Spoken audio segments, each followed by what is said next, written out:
나를 아시고 나를 이해하시고 나를 안아주시는 주님 감사합니다. 오늘도 주님의 그 품 안에 안기려고 주님의 말씀을 사모해서 주님의 말씀을 내 안에 받아들이고 내가 그 말씀 안에 들어가려고 나온 주의 딸들을 기억하시고 말씀으로 채워 주시옵소서.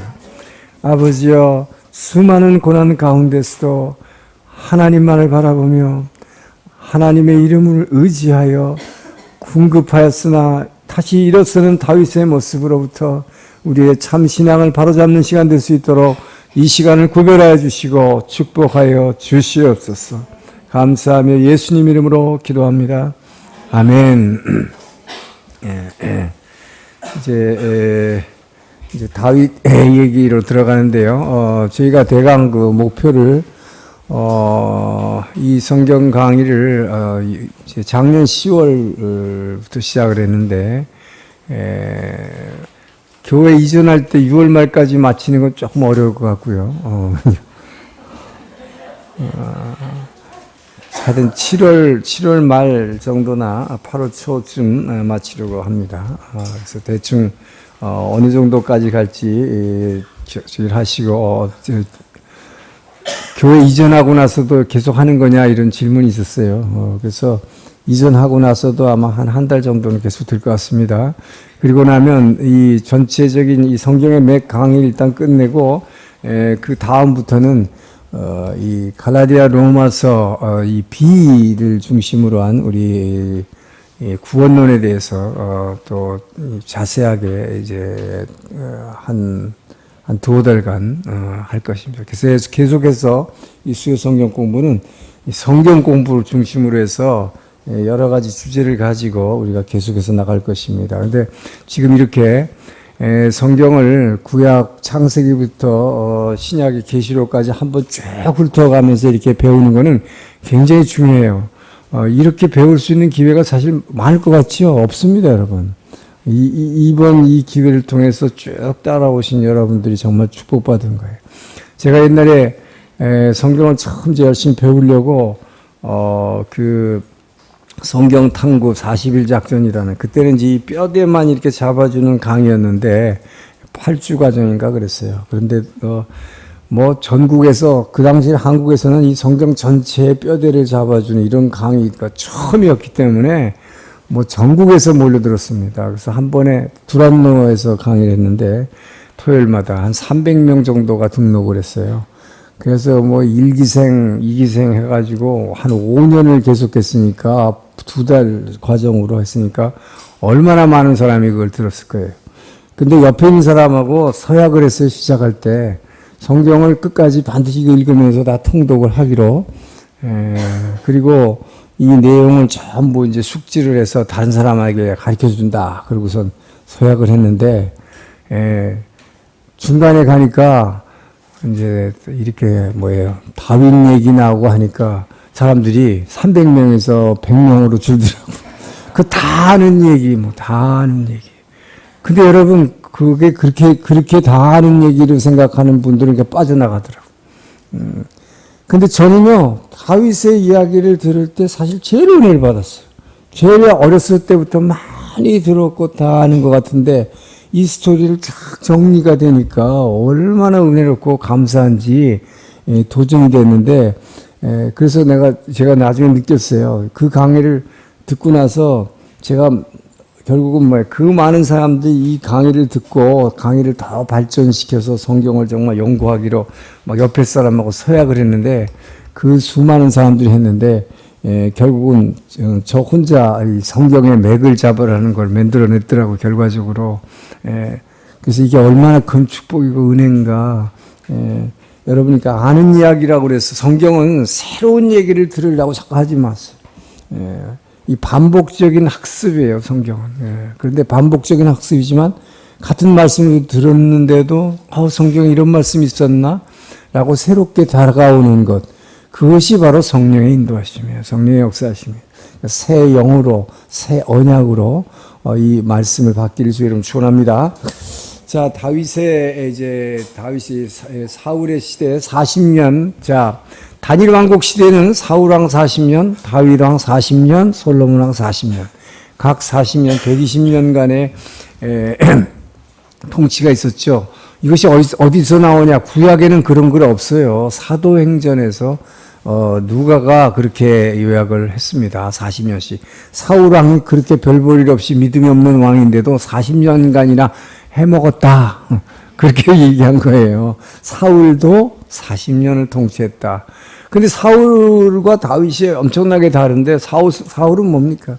자기의 왕 자리를 지키려고 처음부터 끝까지 엄청난 고통과 고민 가운데에서 40년을 한 거죠. 하나님이 너 왕자리 물러나라 그러고 있는데도 신호를 줬는데도 불구하고 끝까지 그거 안 놓으려고 세상 지위와 명예 안 놓으려고 하다가 끊임없이 많은 사람을 죽이고 제사장들도 죽이고 하나님의 사람인 다윗을 죽이기 위해서 13년 동안이나 쫓아다니다가 결국은 자기가 죽음을 당하는 이렇게 비참한 최후를 맞았지요. 자, 거기에 비해서 다윗의 삶을 우리는 한번 따라가 봅시다. 우선 다윗 왕의 여러분이 지난주에 자리에 나눠졌는데 다윗 왕의 특징이 있어요. 다윗 왕은 어떤 특징이 있느냐? 이 우리 구원론과 관련한 특징입니다. 우리의 구원에 대해서는 이미 여러 번 제가 말씀드렸습니다만은 우리는 예수를 믿음으로 말미암아 영의 구원을 받죠. 영의 구원으로부터 시작돼서 자, 우리가 영의 구원을 받으면 이것을 칭의의 구원이라고 그러죠. 의롭다 말미암은 칭의의 구원. 그러니까 이것은 뭘 통해서 옵니까? 우리가 죄인이었는데 의롭다 하는 것은 단지 예수를 믿는 고백이죠. 아멘, 믿습니다. 이 고백. 이것은 100% 하나님의 은혜죠. 너희가 그 은혜를 인하여 믿음으로 말미암아. 우리가 이 믿는 고백을 어떻게 하게 됐느냐? 100% 하나님의 은혜로 너희가 그 은혜를 인하여 믿음으로 말미암아 구원을 얻었나니. 우리가 예수를 믿습니다. 아멘라고 하는 그 믿음이 어디서 나왔느냐? 하나님이 주신 은혜다 이거지. 하나님이 우리 안에 그런 감동을 주지 않으면 어떻게 예수를 내 그리스도로 고백하겠어요? 그래서 우리는 은혜로 구원받는 거죠. 죄에서 사함받고 이때부터 하나님의 자녀가 되는 것이죠. 그런데 중요한 것은 이 칭의의 구원은 구원의 시작이다 하는 것이고 우리는 신앙생활이라고 하는 것은 이때부터 시작이 된다. 그래서 두렵고 떨림으로 구원을 이루라고 빌립보 2장 12절 13절에서 말하는 두렵고 떨림으로 이 놀라운 구원 하나님의 은혜로 너희가 받은 구원을 성취하라. 나시도게 나사이. 그것이 바로 우리가 이제 성화, 거룩하게 변화되는 구원이죠. 이 성화의 구원은 하나의 큰 과정이다. 그죠? 이것은 프로세스다. 롱 프로세스다. 우리가 죽을 때까지, 주님 다시 오신 날까지 우리가 거룩하게 변화되어 가는 과정인데 이 변화되는 과정이 뭐냐? 이것이 바로 칭의의 구원이 우리가 우리의 영이 구원을 받았다면 여기서는 소위 말하는 뭐예요? 다마시죠. 혼의 구원이다. 혼의 구원이다. 이것이 성화죠. 이 혼이라는 거 하는 것이 뭐라고 그랬어요? 우리의 생각이 변화되고 감정이 변화되고 우리의 의지가 내 의지대로 살았는데 하나님의 의지에 순종하려 하나님의 뜻에 순종하려는 결국 지정의가 변화되어 가는 과정 이것이 바로 신앙생활이다 라고 말씀했습니다. 근데 다윗의 믿음을 보면 바로 이것을 그 옛날 예수님이 오시기 전인데 어떻게 이렇게 완벽하게 그는 칭의의 구원을 이뤘고 성화의 구원을 이룬 사람이다 하는 것을 알 수 있다 하는 것이죠. 자, 다윗은 이 생각의 변화에 있어서 다윗처럼 하나님의 말씀을 우리가 시편을 보면 알 수 있잖아요. 그죠? 다윗이 얼마나 하나님을 말씀을 사랑했고 늘 말씀을 이 신명기에서 이스라엘 왕이 해야 할 의무, 이스라엘 왕이 해야 할 의무는 사무엘이 사울 왕을 이제 기름 부을 때 얘기한 거죠. 신명기 17장에 나오는 이스라엘 왕인 제일 첫 번째 해야 되는 것이 성경 말씀을 복사해서 카피를 써가지고 그것을 반드시 머리맡에 두고 항상 입으로 중얼중얼. 예. 일본말로 구찌즈 사무. 그죠? 입에서 늘 중얼중얼. 그 얘기 뭐예요? 성경을 늘 그냥 눈으로 읽는 게 아니라 입으로 이렇게 시인하는 이게 유대인들의 습관이죠. 그래서 말씀을 늘 그대로 하나님이 왕에게 기름 부은 왕에게 명령하신 대로 늘 말씀을 옆에 두고 읽은 거죠. 그러니까 이 정말 다윗의 경우에는 얼마나 이 생각을 내 생각대로 살지 않고 하나님의 생각을 받아서 이 생각을 내 생각을 하나님의 생각으로 변화시키는 이것이 바로 혼의 구원, 이 성화의 거룩한 변화인데 지금까지 내 생각으로 살았지만 다윗은 늘 하나님의 생각으로 내 생각을 바꾸어서 살려고 애썼던 사람이다 하는 걸 알 수 있죠. 그리고 그 다음에 뭡니까? 그러니까 다윗처럼 하나님의 지식에 율법에 대한 지식에 정통한 사람이 없었다. 그리고 또 중요한 것은 다윗은 이 감정의 구원을 받은 사람, 굉장히 정적인 사람이죠. 그래서 다윗은 아주 지적이었지만 성경 말씀을 많이 알고 공부도 많이 한 사람이었지만 그는 뭐예요? 굉장히 정적인 사람이었어요. 음악을 잘했죠. 그래서 여러분들이 이 찬양하고 음악하는 게 참 좋은 거예요. 이것이 여러분의 감정을 순화하는 데 정말 좋은 역할을 하게 됩니다. 그래서 다윗은 이 하프를 악기를 잘 탔기 때문에 그 뭐예요? 수금이 하프죠. 하프를 잘 탔다. 이것은 늘 그가 찬양을 했다는 얘기거든요. 그래서 시편이라고 하는 것은 우리는 지금 그냥 이렇게 읽고 눈으로 보거나 읽고 하고 말지만 유대인들은 시편이라고 하는 것은 노래입니다. 그러니까 늘 시편은 그냥 이렇게 입으로 중얼중얼하면서 노래를 부르는 거예요.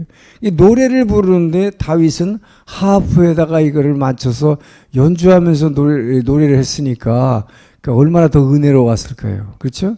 그래서 저도 옛날에 이제 기타를 칠 때 제일 좋았던 게 뭐냐, 마음이 우울하거나 힘들 때 내가 기타를 치면서 찬양을 하는 거예요. 그러면서 내 찬양 소리에 귀를 기울이는 거예요. 그러면 제일 은혜롭고 내가 힘들고 고통스러울 때 거기에서 이렇게 감정의 치유를 받는 걸 느껴요. 그래서 음악하는 사람들이 참 좋은 것이 이 정적이라는 거, 이게 굉장히 좋은 거죠. 이 사람은 정말 다윗은 음악을 사랑했던 사람, 그 음악을 사랑했던 사람이면서 동시에 뭡니까? 음악도 중요하지만 제일 중요한 것은 저 사람은 기도의 사람이었다는 거죠. 자, 우리의 생각을 변화시켜주는 것이 하나님의 생각인 말씀을 우리가 받는, 이거 결국은 우리가 예수 믿고 나서 영의 구원을 받으면서 이 혼의 구원이라고 하는 과정이, 신앙생활이라는 과정이 결국 말씀을 이렇게 여러분처럼 이렇게 계속 받아서 나의 생각을 하나님의 생각으로 바꿔 나오는 과정, 다음에 동시에 뭡니까? 기도를 통해서 이 생각만 바뀌어가지고는 안 된다는 거죠.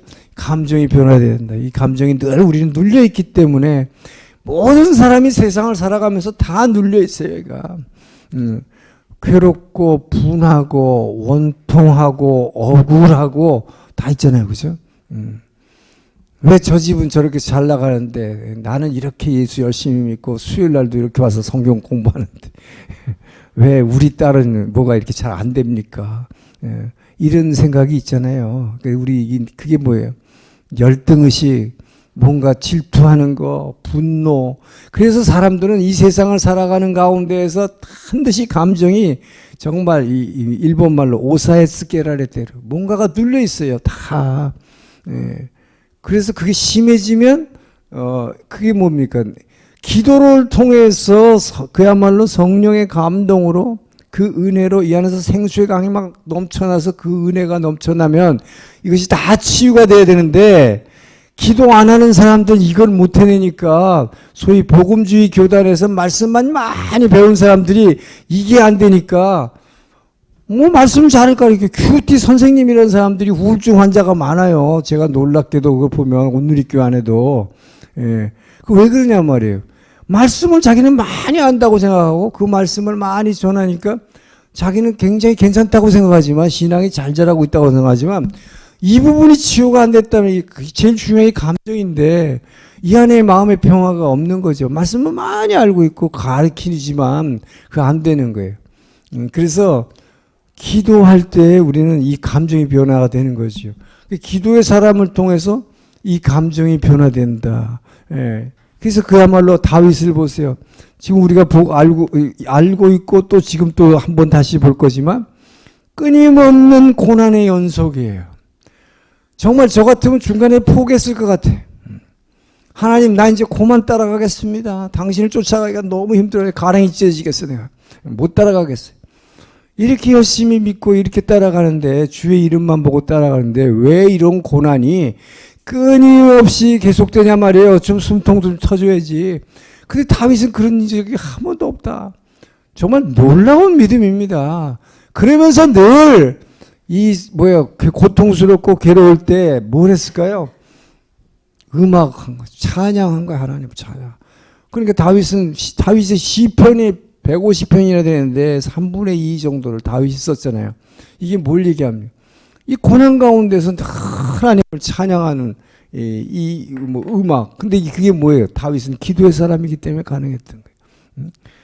다윗처럼 기도의 사람이 없죠. 다윗의 기도는 뭡니까? 다윗이 대표적인 게 시편 27편 4절이잖아요. 내가 여호와께 청하였던 한 가지, 여호와께 청하였던 한 가지, 곧 그것만을 청하리니. 이 다윗이 왕이 되고 나서 고난의 생활이 끝나고 나서 하나님께 기도했던 이 기도 제목이 있어요. 저를 왕을 시켜줬는데 제가 그 많은 고난을 거쳤지만 그러면 기도 제목이 바뀌었을 거 아니에요. 내가 옛날에 고통 속에서 하나님만 바라봤는데, 근데 지금 여기서 얘기하는 내가 주께 청하였던 한 가지 일, 내가 지금까지 기도했던 제목, 지금 그 기도 제목에는 지금이 왕이 됐지만 변함이 없습니다. 이 고백이잖아요. 그러면서 이 내용이 뭔가 하는 거를 다시 하나님 앞에서 고백하는 거예요. 예. 나는 성전에 앉아서 주 여호와의 아름다움을 앙망하며 사모하는 것. 자나깨나 내 생전에 내가 왕이 됐든 목동을 하고 있든 뭐가 됐든 간에 난 주의 전에 앉아서 주님하고 함께 같은 시간을 보내고 함께 같은 공간에 있는 이 기도하는 이 시간, 이것이 바로 하나님의 그 아름다움을 앙망하고 사모하며 주님과 만나고 대화하고 하는 거. 이거 이외에 내가 주님한테 구하는 어떤 기도 제목도 없습니다. 할렐루야. 이게 바로 다윗의 그 유명한, 여기에서 나온 게 미국에 가면 아이합이라는 거 있잖아요. 아이합이 뭔지 아시는 분? 몰라요? 아니, 동경원 누리께서 아이합 가보신 분 한 분도 안 계신가? 일본이라 그렇구나. 서울 온누리교회는 아이합 다면 한 반은 다 아는데, 아이합이라는 게요, 미국의 이 동부 지역에 가면 인터내셔널 하우스 오브 팬케이크 집이 어디든지 아침 식사하는데, 여기로 말하자면 여기는 조나단인가 있는 다니엘이 있잖아요. 그런 거나 마찬가지인데, 근데 그 아이합이 팬케이크 집이 아니라 인터내셔널 하우스 오브 프레이어, 세계 기도의 집이다. 국제 기도의 집이다. 그래가지고 이게 어디에 이 캔서시티에 있어요. 캔서시티에 있는데 온누리 교인들 치고 거기 안 갔다 온 사람들 없을 정도로 많은 사람들이 거기, 이거 다윗의 집이라고 그러거든요. 이게 국제 기도의 집, 인터내셔널 하우스 오브 프레이어, 기도의 집 이라는 게 24시간 거기 가면 기도하는 집입니다. 그래가지고 밴드가 찬양팀이 12팀이 있어가지고 한 팀이 나와서 2시간씩 해서 24시간을 계속 하는 거예요. 거기서 찬양을. 그러니까 뭐예요? 기도한 사람은 세계 각지에서 와가지고 기도할 사람은 거기서 계속 기도하는 거예요. 어느 시간에 가도 기도해요. 그래서 이걸 다윗의 집이라고 그래요. 국제 기도의 집이라고 그러면서 별명이 다윗의 집이에요. 이 다윗의 집을 오늘날 세계 각지에 세우는 운동을 하는 사람들도 있어요. 어쨌든 이게 바로 여기서 나온 것입니다. 다윗의 고백. 내가 내 생전에 주의 전에 앉아서 여호와의 아름다움을 앙망하며 사모하는 것, 나는 이거 이외에는 어떤 기도 제목도 없습니다. 대단한 제목이죠. 자, 이 사람은 그렇기 때문에 이 온전한 100% 감정의 치유를 받은 사람이요, 하나님의 생각으로 완전히 바꾼 사람이요, 그 다음에 이 의지가 뭡니까? 이 의지를 하나님께 100% 하나님께 순종했던 사람이다. 내 의지로 하지 않았다 하는 것이죠. 하나님께 순종한 사람이다. 이 의지라는 것은 어디서 나올 거예요? 자, 내 생각을 바꾸는 건 말씀이고, 감정을 변화시키는 건 기도라고 그랬어요. 의지를 바꾸는 거 옛날에 다 배운 건데, 우리 의지를 바꾸는 것은 교회 훈련이라고 그랬어요. 교회 훈련. 그래서 교회에 와서 교회를 다녀야, 집에서 예수 믿는 사람은 절대 의지 안 바뀝니다. 내 생각대로 해버리고 내 생각대로 예수 믿고 내 방식대로 교회 다녀요. 그러나 교회 생활을 한 사람만이 뭐예요? 나를 부인하죠. 내 의지대로 하지 않으려고 그러죠. 왜 그럴까요? 교회에다가 내 시간을 들이고 내 생각대로 안 하고 교회 오면 내가 잘났다고 안 하고 무조건 교회 오면 다 이렇게 숙이잖아요. 새로 오는 사람한테 이렇게 주보 주면서 내가 사장인데요, 내가 뭔데, 이런 사람 있어요? 다 이렇게 자기를 부인하지. 여기부터 시작하고, 세상 가운데서는 교회 안 다니고 집에서만 예수 믿는 사람은 절대 헌금 안 하지요. 헌금할 데가 어디 있어? 교회 와서 헌금을 하면서 내 것을 버리기 시작하는 훈련하죠. 이것이 바로 하나님의 순종하는 훈련이 교회 공동체에서만 가능한 거예요. 여기서는 나를 희생해요. 그러니까 예를 들어서 지금도 여러분 이거 끝나면 가서 열심히 막 해가지고 국수 만들어서 주잖아요. 이게 왜 그래요? 어디서 이렇게 하겠어요? 이것이 바로 순종하는 훈련이거든요. 다윗은 이것을 늘 고생하면서 피난 생활을 하는 가운데 뭘로 이 의지를 완전히 하나님께 순종했습니까? 이것이 바로 이 사람은 훈련이라는 게 뭐예요? 고난을 통해서 했다는 것이. 고난. 13년간의 강도 높은 고난. 이 고난 때문에 자기는 뭐예요? 목숨을 언제든지 위협받고 있는 상황에서 하나님밖에 의지할 수 없었고, 그 하나님의 말씀을 붙잡는 것 이외에는 살아남는 방법이 없었어요. 그러니까 하나님은 참 고도의 방법으로 다윗을 훈련시킨 것이죠. 그래서 다윗은 진짜 완전하게 영의 구원을 받고 생각과 감정과 의지의 구원을 받은 사람이다 하는 것이죠. 그러나 이 사람도 자칫 잘못하니까 실수하여서 이 사람도 죄짓더라 하는 게 성경에 기록된 거죠. 그래서 우리는 다윗을 엄청난 사람으로 보지만, 그러나 이 사람도 성경은 폭로하는 거죠. 이 사람도 죄 짓는다. 그래서 이 세상에 의인은 없으되 한 명도 없다. 이걸 얘기하는 거죠. 그래서 다윗도 그래서 회개하는 사람이 되는 거 아니에요? 자, 그래서 이 다윗은 정말로 우리가 본받아야 할, 우리가 변화되는 신앙 과정에서 정말 다윗처럼 본받아야 할 사람이 없지요. 자, 이런 영적인 특징이 하나 있다면 이 사람은 왕으로서의 또 어떤 특징을 갖고 있느냐? 이스라엘의 왕은 두 가지를 다 가지고 있어야 돼요. 그러니까 늘 밸런스라는 게 중요한데, 이스라엘 왕이 가져야 할 밸런스는 뭐냐? 영적인 감각이 있어야 되고 동시에 정치적 감각도 뛰어나야 된다 하는 것이. 그러니까 왕은 영적 감각이, 지금 보니까 다윗은 완전히 영적 감각이 충만한 사람이죠. 여기서 차이가 뭐예요? 누가? 자기 아들, 나중에 나중에 자기 아들이 왕이 되는 이 솔로몬과의 차이가 뭡니까? 솔로몬은 처음에 청년의 때에는 예배 열심히 드려 1000번제를 드릴 정도로, 그래서 하나님의 지혜를 받았죠. 영적 감각이 뛰어난 것 같았는데 이 영적 감각이 점점 흐려갔던 사람이잖아요. 그래서 결과적으로 어디로 갔어요? 우상숭배로 가버렸잖아요. 그러니까 이 사람의 결과는 뭡니까? 망했잖아요. 나라가 완전히 분열되고, 자기만 망한 게 아니라 나라 전체를 망하게 만드는 사람이 되어버렸다. 근데 반면에 또 정치적 관계가 16대 왕, 유대의 16대 왕 요시야. 이 요시야 왕은 20명의 유다 왕 중에서 가장 뭐예요? 하나님께 칭찬받은 왕이에요. 다윗의 길로 행하여 좌로도 우로도 행하지 않았던 이 요시야 왕. 근데 이 사람이 실수는 뭐냐? 왕으로서 정치적 감각이 없어가지고 북쪽에서 남쪽에서 애굽이 아수리아를 도와주기 위해서 가는데 그 길을 막아서다가, 근데 그때 아수리아를 도와주도록 내버려 둬야 되는데, 왜요? 그걸 도와주도록 놔뒀으면 예루살렘이 바벨론에 의해서 멸망하는 거를 엄청난 기간 동안 막을 수가 있었는데, 그것을 스스로 자기가 이 정치적 감각이 없어서 지금 국제 정세가 어떻게 돌아가는지를 왕노릇을 잘못했다 이 말이에요. 그러니까 이게 뭘 얘기합니까? 예수 믿는다고 직장 생활에서 직장 일은 안 하고 맨날 앉아서 직장에서 성경만 보고 앉았어. 이러면 안 된다 이 말이에요. 세상 일도 잘해야 된다.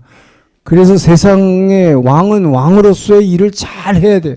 다윗은 그걸 잘한 거잖아요. 그죠? 통치를 잘해야 돼.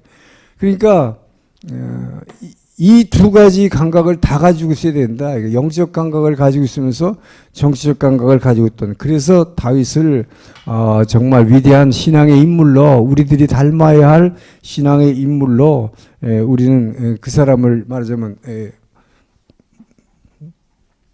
모델로 삼을 수 있다 하는 것이죠. 자, 이런 다윗의 생애를 이제 한번 쫓아가 보기로 합니다. 제일 먼저 다윗이 여러분 이것도 참 신기해요. 다윗은 목동이었잖아요. 목동이었는데 자 이제 기름을 사무엘에 의해서 기름 부음을 받는데 사무엘이 먼저 사울을 기름 부어줬는데 사울 왕은 하나님에서 배척받았다고 그랬죠 지난주에. 그래서 하나님의 말씀에 순종하지 않고 뭐 때문에요? 아까 지정의에서 의지 내 생각대로 해버리는 사람, 하나님의 말씀에 순종하지 않는 사람. 그래서 자기 마음대로 제사 드렸고 자기 마음대로 아말렉의 왕과 뭐 짐승들 다 죽이라고 그랬는데 살려뒀고.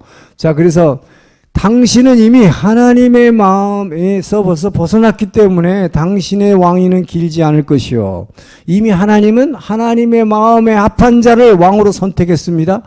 그게 뭐예요? 다윗이라는 사람을 이미 하나님은 마음에 선택했다라는 것을 알려줬죠. 예.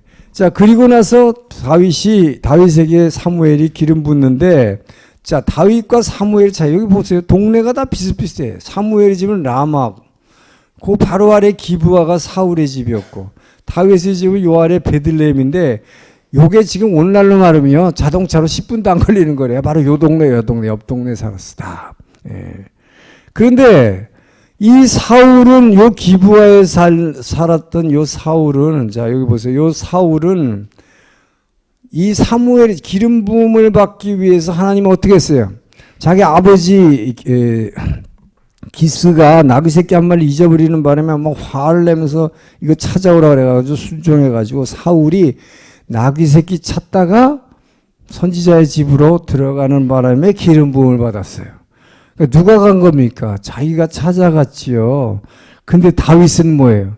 하나님의 마음에 합한 자, 왕으로 기름 부으시기로 이미 하나님이 정한 사람. 그러니까 누굴 보내요? 사무엘을 보낸다. 어디로? 베들레헴으로, 다윗의 집에. 그게 누구 이세, 다윗의 아버지 이름이 이세지요. 이세 집으로 찾아갔죠. 기름 부으라. 이 차이가 있다는 것이죠. 예, 사무엘을 보냈습니다. 그런데 아들이 8명인데 다 불렀는데 이 아버지가 참 웃기는 사람이야. 다윗이 막내 아들인데 되게 우습게 봤어요. 쟤는 앞만 봐도 왕 될 사람은 아니다. 아버지 눈에는 그렇게 보인 거죠. 그러니까 걔는 목동인데 지금 들판에 있는데 왜 여기 한 명이 없냐 그러니까 걔는 부를 필요가 없다고 얘기했어요. 근데 여기 있는 사람들은 아니다고 사무엘은 얘기했잖아요. 그죠? 그래서 하나님은 중심을 보시는 하나님이다. 그러니까 외모를 보지 않고 중심을 보시는 하나님이라는 걸 보면 8명의 아들 중에서 별로 키도 안 컸고 그 당시에 왕의 일반적인 기준이 뭐라고 그랬어요? 이 외모가 키가 크고 머리가 길고 눈이 총명해야 되는데 눈은 총명했는지 모르지만 별로 키도 안 컸던 것 같고 머리칼도 조금밖에 없었던 것 같고 그러니까 이 아버지 보기에는 뭐 얘는 앞만 봐도 왕이 될 상이 왕이 될 상이 아니야, 상이 얼굴이. 관상 본 거죠, 아버지가. 그래서 결국 하나님은 중심을 보시는, 그래서 불러오라 그래서 하나님이 기름 부게 만든 거죠. 자, 그래서 먼저 기름 부음을 받습니다. 자, 그런데 기름 부음을 받는데, 그래서 요 직전에 어떻게 되죠? 이제 기름 부음 받아요, 여기서. 사무엘이 와서 기름 붓죠. 자, 기름 부음을 받는데 그 당시 어떻게 됐습니까? 사무엘, 다윗이 기름 부음을 받았으니까 뭐 왕으로 하나님이 벌써 이미 이제 점지한 거졌다. 그런데 아직 왕 자리는 사울이 가지고 있어요. 그런데 사울이 가지고 있는데 13년이 지나서야 이 왕위를 물려주게 됩니다. 그런데 어떻게 됩니까? 악신에 시달렸다 그래서 사울은. 왜요? 하나님께 버림받았기 때문이죠. 하나님께 버림받고 나니까 악한 영이 그냥 계속 괴롭히니까 이게 뭡니까? 소위 말하는 요즘 우리 새벽에 기도하는 파닉쇼가이라는 거예요. 이게 공황장애 이거예요. 바로. 갑자기 뭐가 그냥 확 들어와가지고 그냥 들어오면 막 속을 다 뒤집어 놓고 공포에 휩싸이는 이걸 얘기하는 거지. 파닉쇼가예요. 이게 악한 영이 그냥 확 들어와 버리면 정신을 못 차리고 고통스러운 거죠. 그러니까 막 미쳐버리는 거죠. 자, 이렇게 되니까 어떻게 됩니까?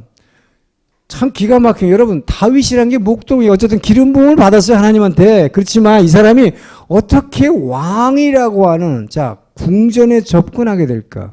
여러분, 이걸 한번 생각해 보세요. 들판에 있는 목동이 왕이 될 확률. 아마 뉴욕에 있는 월가에서 이 투자하는 사람들이 이거 확률로 계산하라 그러면 뭐 100만 분의 1도 안 될 거예요. 목동이 어떻게 왕이 돼. 자, 그런데 여러분, 뭔가 연결고리가 있어야 되겠죠. 그죠? 이 사람은 왕이 되려면 왕가에 뭔가가 연결이 돼야 돼. 근데 바로 사울이 악한 영에 시달리다 보니까 뭘 구해오라고 그랬어요? 시편을, 유대인들은 늘 시편은 찬양을 했기 때문에 이 수금을 잘 타는, 수금, 하프를 잘 타면서 찬양을 잘하는 이런 사람 있으면 불러오라. 그렇게 된 거죠. 거기에 누가 뽑힌 거예요? 목동 다윗이 거기에 뽑혔다. 이 말이에요. 자, 이 기가 막힌 거 아닙니까? 왕으로 들어가는 한 발자국을 여기에서 인연을 하나님이 맺어주는 거예요. 예. 이게 하나님의 방법이지. 이걸 누가 알겠어요? 다윗이 알았겠어요? 자기 아버지가 알았겠어요? 몰랐잖아요. 그래서 다윗은 그냥 찬양을 열심히 한 것뿐인데, 예, 목동이 하면서 그걸로 유명해져서 뽑힌 거란 말이에요. 오늘로 말하면 K-팝 스타로 뽑힌 거야 지금 왕한테. 예? 예. 그래가지고 뭐예요? 근데 아직 파타임이에요. 파타임, 풀타임으로 이거 한 거 아니에요. 가끔 이제 왕이 오늘 막 이 패닉 쇼가에 와가지고 지금 정신없다, 난리친다. 그럼 빨리 불러와, 빨리 들어와. 그러면 그 앞에서 막 찬양한 거죠. 그러면 그 악한 영이 깔아앉았다 그랬어요. 자, 그런데 그 일을 하고 있다가 이제 그 유명한 골리앗과의 싸움이죠. 이게 승승장구하는데 엘라 골짜기 전투인데, 자, 여기 보면 이 가드락, 이 블레셋 땅이죠. 블레셋 진영이 여기 있고 이스라엘 진영이 있으면 엘라 골짜기라는 데가 이게 블레셋과 유다 땅의 이 경계선점이 있는데, 여기 골짜기에서 이스라엘 군대와 블레셋이 군대가 대치하고 있었죠. 여러분 잘 아는 대로 이 골리앗이라고 하는 이 거인이 하나님을 막 모욕하기 시작했죠. 너희 하나님이, 여호와 하나님을 너희들이 믿는다 그러지만 그 아무것도 아니다.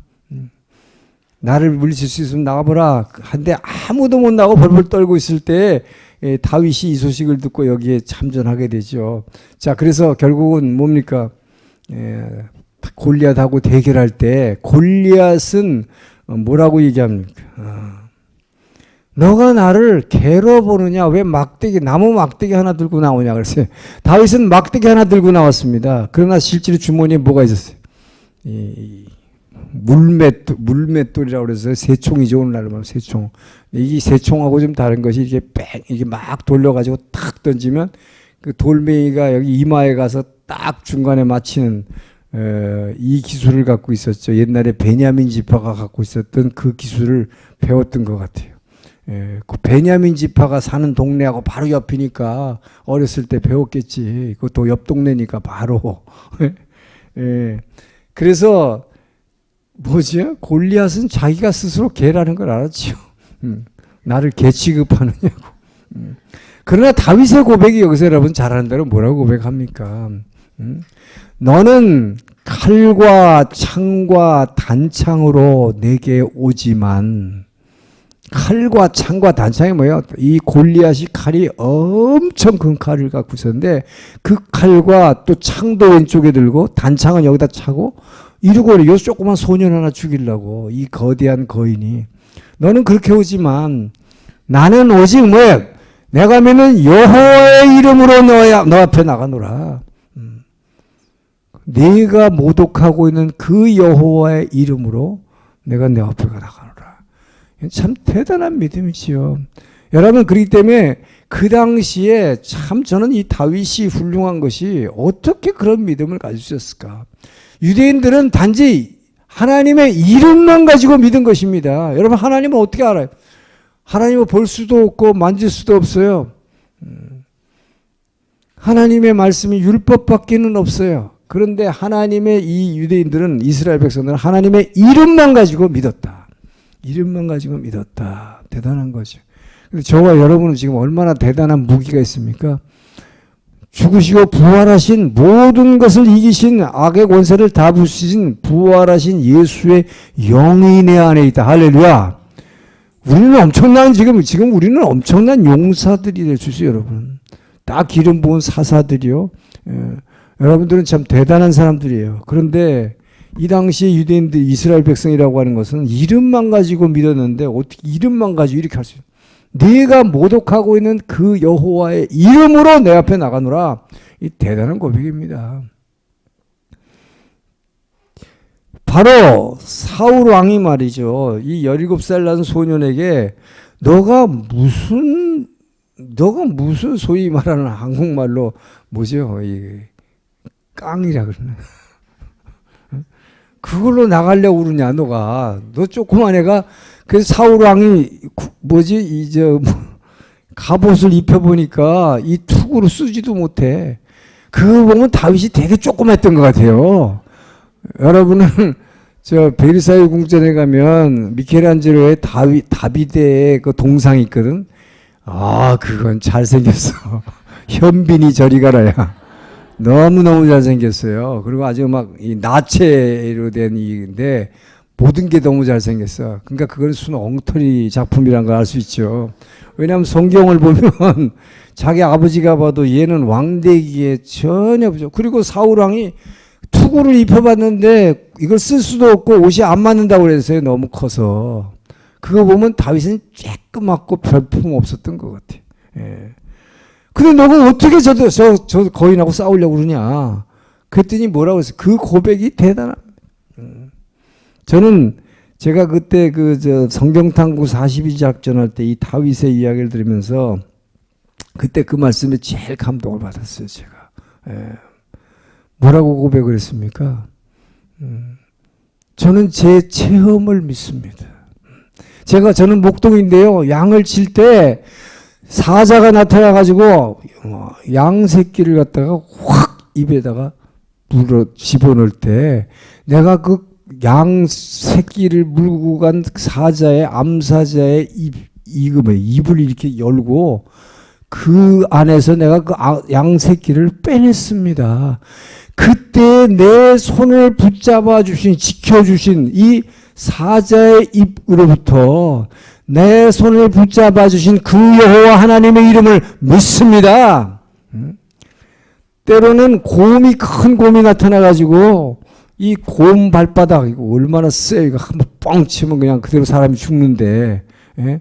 이 곰 발바닥으로, 이걸 뭐야, 움켜쥐고 양 새끼를 집어갈 때, 그 곰의 그 날카로운 발톱으로부터 나를 지켜주신 그 하나님의 이름을 믿습니다.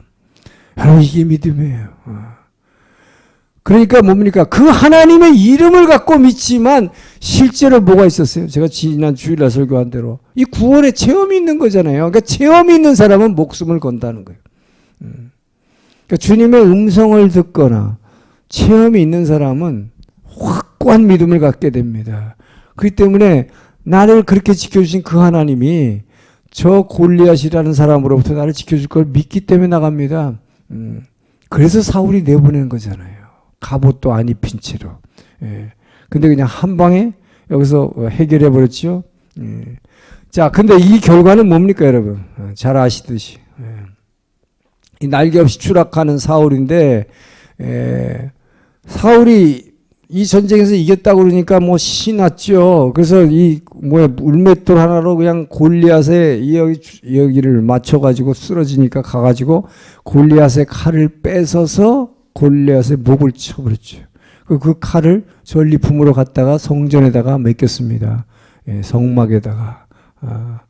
자, 그리고 났는데 사울왕이 어느 날 동네를 이렇게 시찰하고 지나가는데 어린아이들이 줄넘기 하면서 여자애들이 노래하는 게 화근이 됐지요.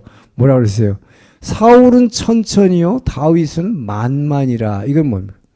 사울은 블레셋 사람을 1000명밖에 상대 못하지만 다윗은 10,000명을 상대할 수 있다. 그러니까 이 사울왕이 그 엄청난 뭐죠? 질투. 이 질투죠. 이게 왕이지. 권력을 가진 자의 질투는 뭡니까? 자기보다 센 자가 나오면 안 돼. 오늘날 목사님들 중에 그런 분들이 많아요.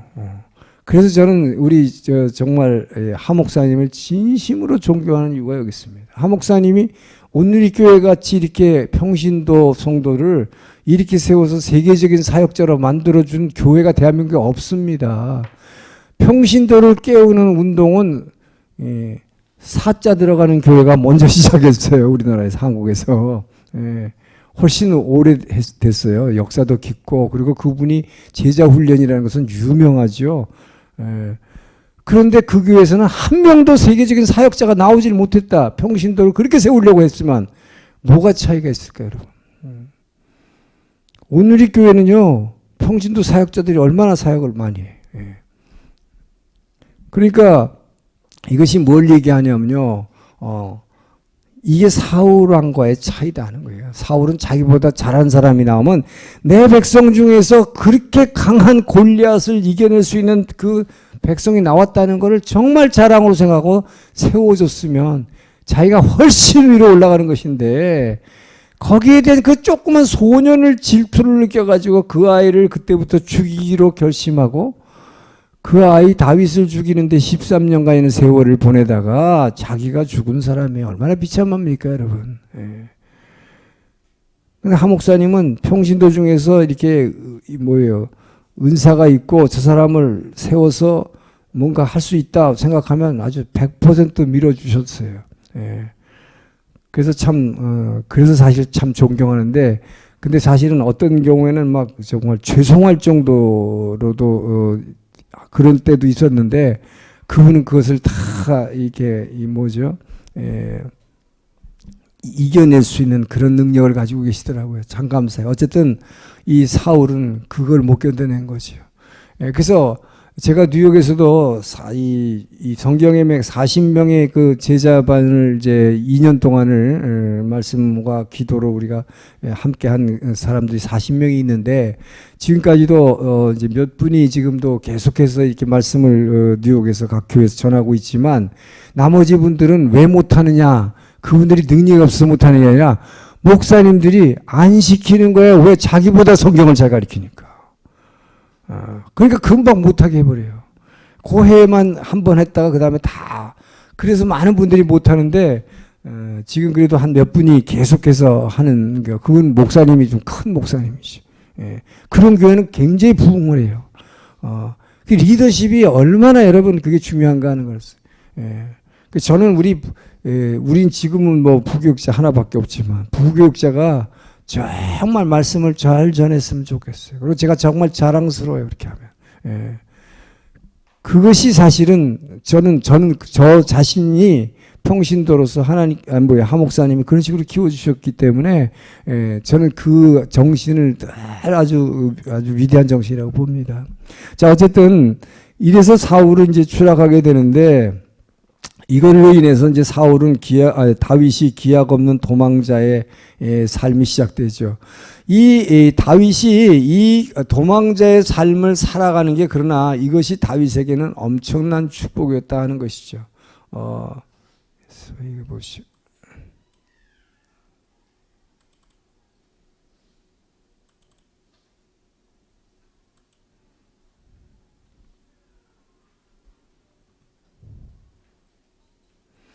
자, 아이고,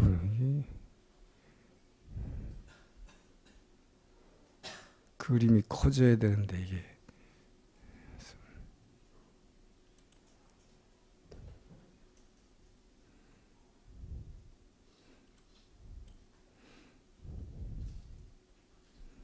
이 기계가 마음대로 잘 안 되네요. 이거.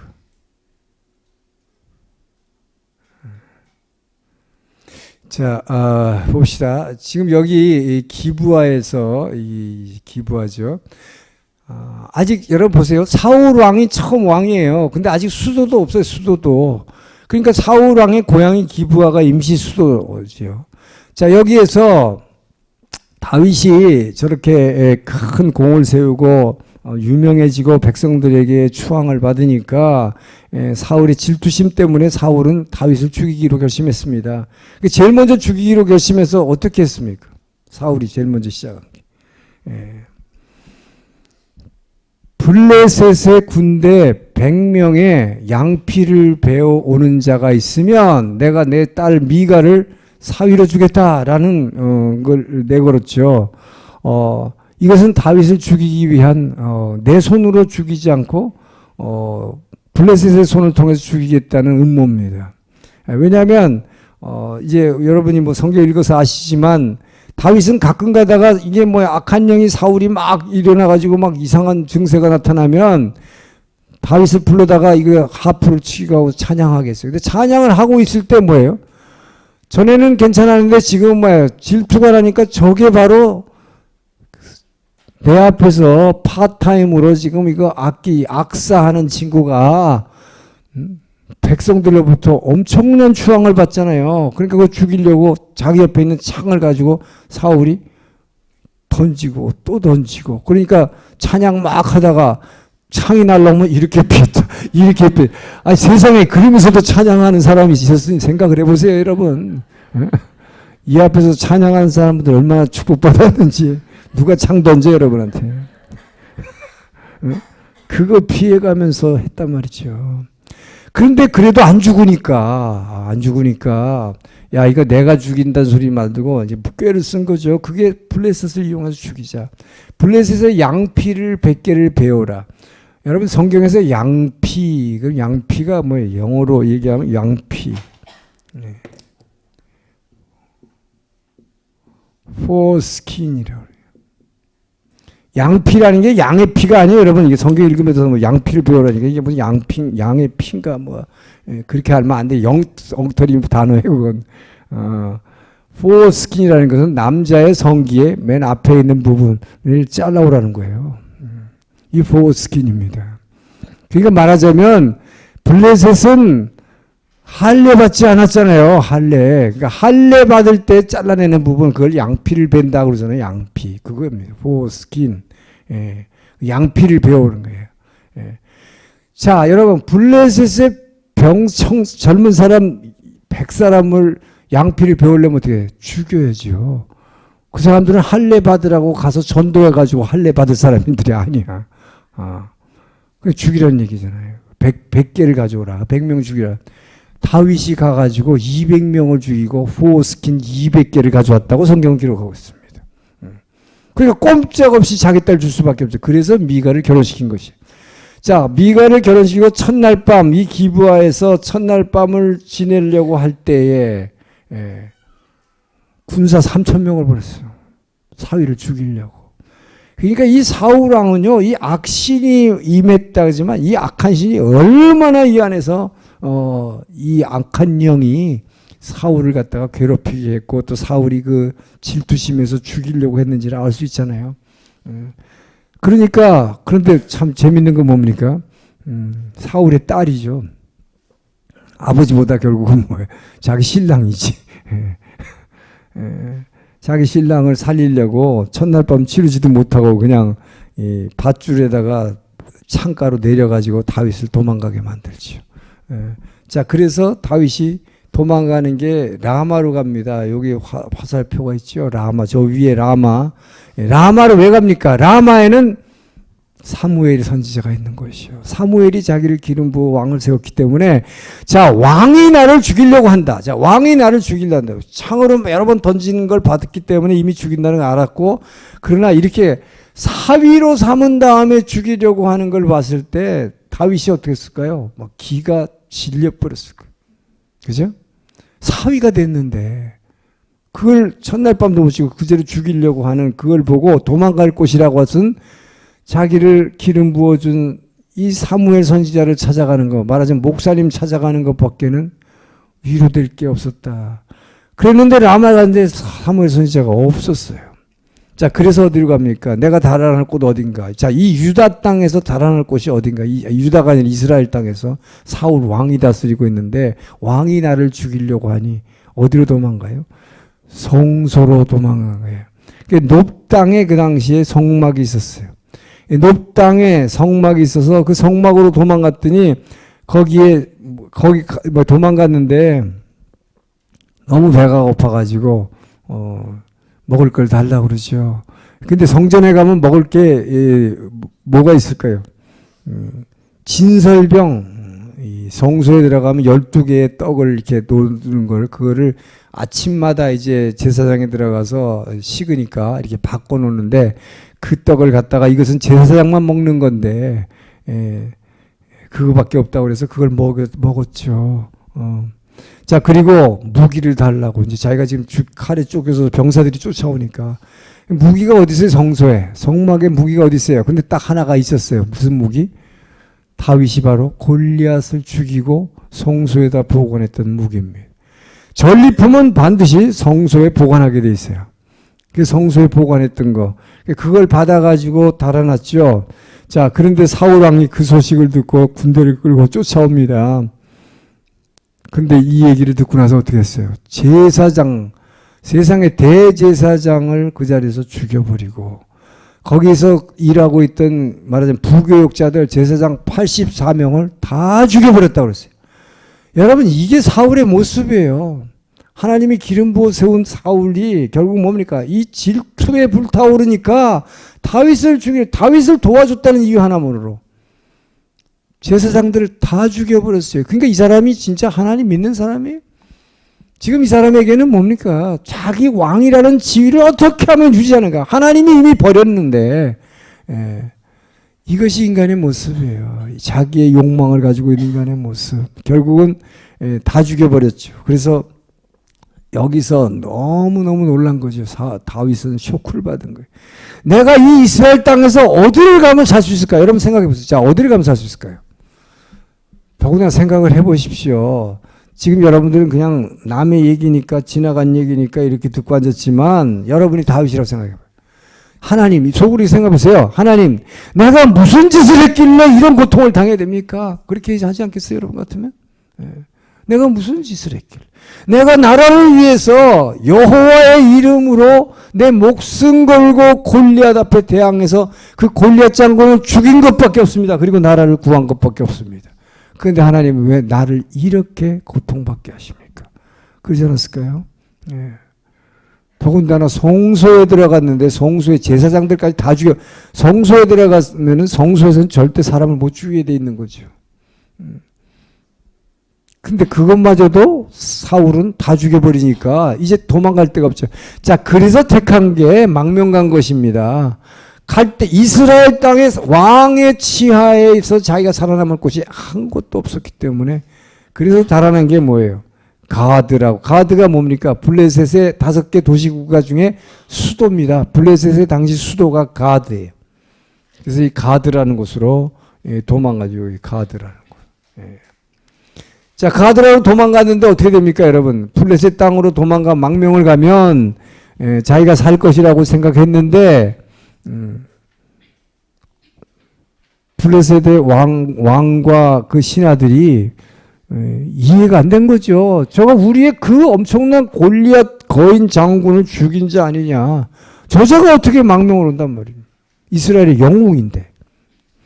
의심의 눈으로 보니까 뭐 미친 척하고 막 침으로 뭐 이게 뭐 얼굴에다가 뭐 바르고 말하자면 미친 척을 하고서 도망 나오는 이 비참한 모습을 보잖아요. 그죠? 네.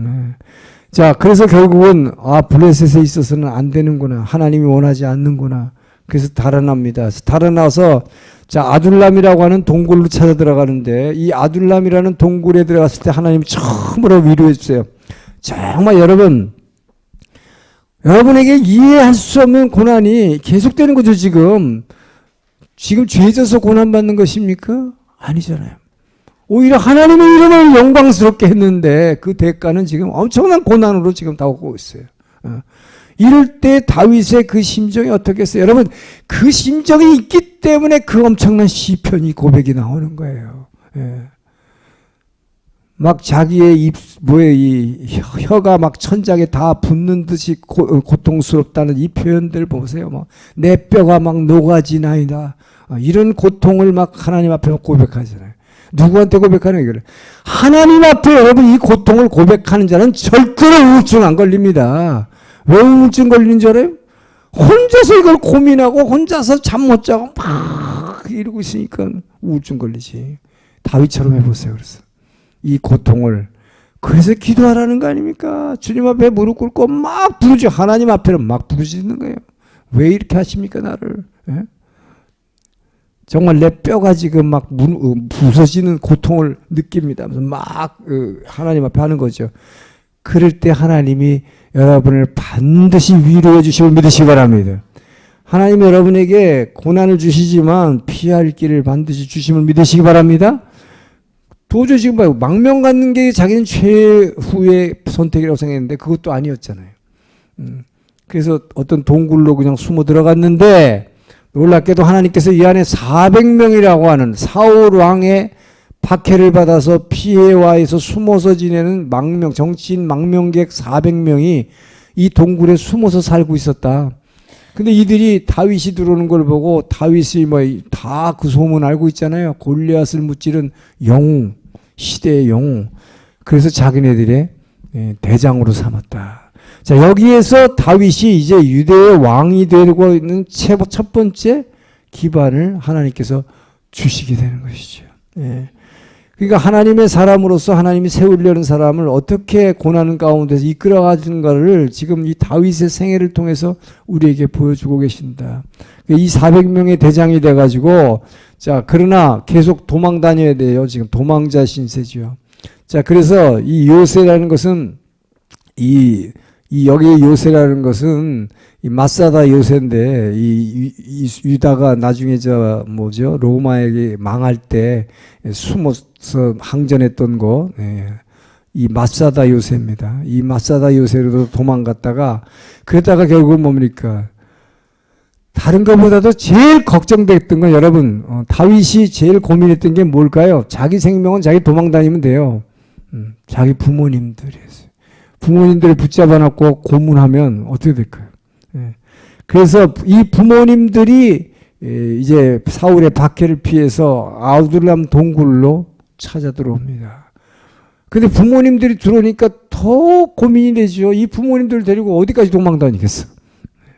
자, 그래서 다윗이 갈 데가 없으니까 이 요새에 있다가 결국 이방 족속밖에 없었어요. 그래서 이쪽 건너편에 있는 모압, 이 사해를 넘어서 이 모압으로 모압 땅으로 가서 피난 가가지고 모압 왕에게 부탁을 합니다. 우리 부모님들 좀 보살펴 달라고. 여기다가 맡겨놓고 자 다시 돌아와서 그래가지고 저 그일라라는 곳에 가서 배가 고파가지고 거기 있는 사람들한테 좀 빵 좀 달라 그랬더니 안 줬어요. 나중에 여기 있는 사람들 다 죽여버리죠. 자, 그리고 이 마온 광야를 거쳐서 엔게일이라고 하는 이 사해 옆에 이 동굴로 들어가죠. 자, 이 사해 옆에 동굴, 이 엔게리 동굴 한번 볼까요? 엔게리 동굴은 이렇게 멋있어요. 근데 사실 이거보다 더 멋있는데 여기 폭포가 있고 이 옆에 막 꽃이 만발한데 여긴 꽃이 없네요 지금. 이 광야 가운데도 이런 데가 있더라고요, 여러분. 이게 이제 이스라엘 성지 순례하면 여기 꼭 가보게 되는데요. 이 광야 아무것도 이런 돌하고 뭐 정말 풀도 없고 물도 없는 곳에 이런 아름다운 이 엔게디라고 하는 이 수염소, 엔게디, 수염소란 뜻이에요. 동굴이 있어가지고 이 안에 이제 400명의 용사들과 함께 숨었죠. 자, 여기에 숨어 있을 때 우리가 잘 아는 뭡니까? 사울 왕이 군대를 데리고 이제 다윗을 죽이려고 지금 찾아다니다가 용변을 보기 위해서 이 동굴 안으로 들어왔다. 그랬어요. 용변을 보기 위해서. 자, 혼자 들어왔으니까 그래가지고 이렇게 앉아가지고 끙 하고 있을 때 그냥 그대로 치면 그대로 가는 거잖아요. 자, 그래서 이 부하들이 어떻게 할까요? 그랬죠. 치려고. 지금 기회가 왔습니다. 하나님이 주신 기회입니다. 그냥 여러분 같았으면 그냥 그대로 그냥 팍